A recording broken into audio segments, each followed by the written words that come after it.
କୁମ୍ଭୀର ମାଳିନୀ ହଜାରେ ବର୍ଷର ଐତିହ୍ୟ ସହର କଳାହାଣ୍ଡି ଜିଲ୍ଲାର ଜୁନାଗଡ଼ର ଅଧିଷ୍ଠାତ୍ରୀ ଦେବୀ ମା ଲଙ୍କେଶ୍ୱରୀ କଳାହାଣ୍ଡିର ପୂର୍ବତନ ରାଜଧାନୀ ତଥା ଗଡ଼ଜାତ ରାଜ୍ୟର ଅନ୍ୟତମ ପ୍ରସିଦ୍ଧ ଶକ୍ତିପୀଠ ଭାବେ ଏହା ପରିଚିତ।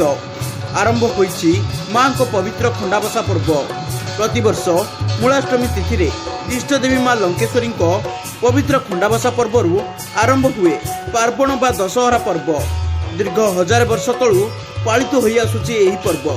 ପରମ୍ପରା ଅନୁଯାୟୀ ସ୍ୱତନ୍ତ୍ର ନୀତି ନିୟମରେ ଏହା ପାଳିତ ହୋଇ ଆସୁଥିବା ବେଳେ ଚଳିତ ବର୍ଷ ନିଆରା ଭାବେ ଅନୁଷ୍ଠିତ ହୋଇଛି।